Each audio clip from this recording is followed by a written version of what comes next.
para maiwasan natin kung yung pagtatalo-talo ha. So, ba't di nyo sinabi sa akin kanina yan? Meron palang ganyang discussion. Talagang kayo, wala namang ginawa kundi, On the spot. Mas maganda to. Speaking through experience. Yes. Mas makatotohanan May kanalaman po ito sa experience, ha? Kung General Appropriations Act. Kasi sabi ni dating congressman ba itong si Ungab? Dating appropriations, Chairman, Committee on Appropriations yan. May mga blank items daw sa BICAM report na paano daw makukumpleto yung GAA kung may mga blank items. Pinabulaanan naman ng Malacanang, lalo na ng Pangulo, ni Secretary Bersamin, mismo ng Pangulo, hindi mo pwedeng may blanco sa GAA, hindi mo pwedeng bawal yan. At wala sa kasaysayan na nagkaroon tayo ng GAA na may blanco. Paano ba ito? Alam mo, pwede natin i-reconcile yan eh. Yun, yan. Iisa lang ang totoo. Yes. Okay? Maaring yung blanco, ay physical na blanco, wala yun eh. Kaya lang, kamukha dun sa isang item na kung tawagin na unprogrammed appropriations. Sa tuntunin kasi, hindi mo pwedeng ilagay various infrastructure projects. Parang blanco yun. BIP. Yung BIP. BIP, various infrastructure projects. Kailangan kasi, item by item yun. Di ba? So, doon sa kanya pagpaliwanag, sa kanya, tingin niya blanco yun. Pero ako, hindi ko nakita talaga yung physical na pahina ng kanila binabanggit. Gusto ko, bago ako mag-comment, gusto ko munang makita kung may talagang blanco. Ako, opinion ko lang, na kaya nila sinasabing blanco yan, bagamat hindi ko nakita, baka nga naman may blanco eh. Kasi kung may blanco nga naman, mali yun. Kaya lang, kung walang blanco, kapag nilagay mo various infrastructure projects, kahit walang blanco, blanco pa rin yun. Parang blanco nga naman yun, no? Kasi kinakailangan mong i-itemize eh. Open yun. Pagdating sa budget, hindi po pwede na walang, kumbaga sa nagtatanim ka ng halaman dyan, meron kang paso, bawat isang halaman may Specific talaga dapat. specific ang itatanim mo dyan. Pag wala kang paso, ay hindi ka pwedeng magtanim. Problema yung ano dyan sa'yo. Teka lang po, liwanagin nyo nga, ano bang kaibahan nung GAA, General Appropriations Act, at saka ng GAP, General Appropriations Bill? Ano ba yung GAA as in GAA, at saka yung GAP? Hindi nagsimula yung GAP dun sa NEP. Expenditure Program. National Expenditure Program. Ito yung proposal ng Executive Department. Ito yung sinasabit sa inyo. Kasi siya yung coordinator, yan nga yung sinasabi natin. Okay. So lahat ng sangay, ibibigay sa Executive Department. Nilalagom niya yun. Pati Supreme Court, pati yung Congress, ilalagom na yun.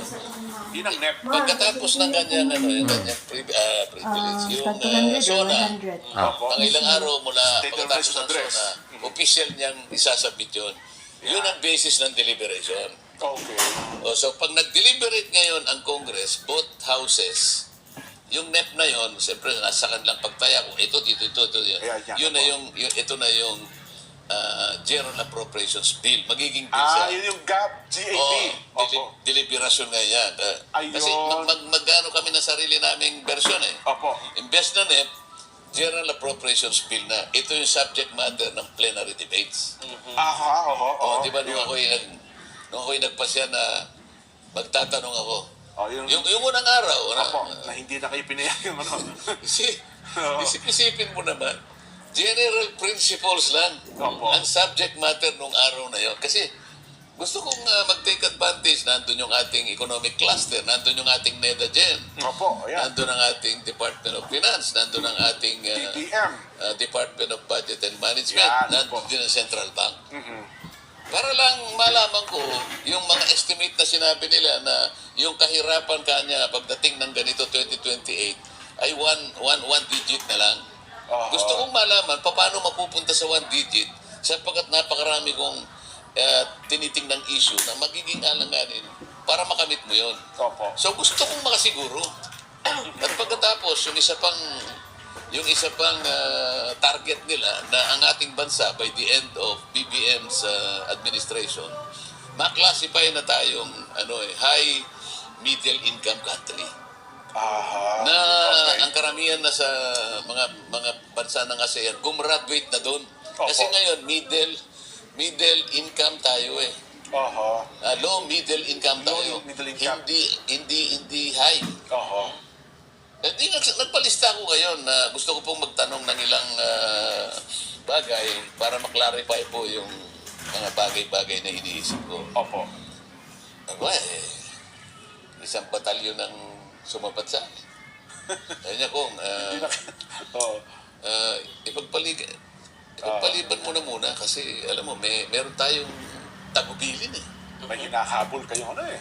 Ano nga akong tagubilin? Hindi pa ka ako. Ang dami namang nangyari na sa maraming pagkakataon, nakakapagtanong naman ako, di ba? Bakit tayo niyo kung pagtanungin ngayon? Oo. Makipag-usap ka muna kanya kay majority leader. Oo. Nasaan ka ko yung tuntunin na bago ako magtanong ang palistahan lang naman eh. O, yun na nga po. Oo. Yun na nga, may bili. Ah, O saan ka nakakita ng tuntunin na yan? Isip-isipin mo, 6.3 trillion pesos, hindi ka man lang makapagtanong, general principles lang dyan. okay. Wala pang ahensya eh. Wala pang opisinang involved. General principles. Opo. O yun, kaya saan ako pwedeng magtanong, sabi ko, sa Office of the Vice President. Welcome na welcome kapag tatanungin mo Office of the Vice President. Oh, yun lang Pero po. yung kabuuan ng ng Ng budget, hindi pwede. Hindi pwede. Oo. Bilid. Ayun. So, doon po, National Expenditure Program. Tinalakay nyo na, nandun tayo sa GAP. So, yung General Appropriations Bill, panukalang batas ito, yun na po itatalakayin sa plenaryo. May pasiboy tapang front page pa siya. Takpa kayong billboard niya sa may country mall. Talakay din ng Senate. Ng Senate, opo. Meron na yung conflicting version yung GAP. So, yung GAP ng Senate, tsaka GAP ng Kamara. Isang GAP, pero Okay, meron isang silang GAP, oo, isang GAP. sarili. Kailangan natin i-reconcile. Ayun, so Ito yung- magkakaroon ng BICAM. Ito yung BICAM. Ayun. Bicameral Conference. Sa sinasabi ko sa inyo, ito yung dapat tingnan ng Korte Suprema. Sana isang araw, merong isang kababayan natin na pumunta sa Korte Suprema, questionin niya yung BICAM.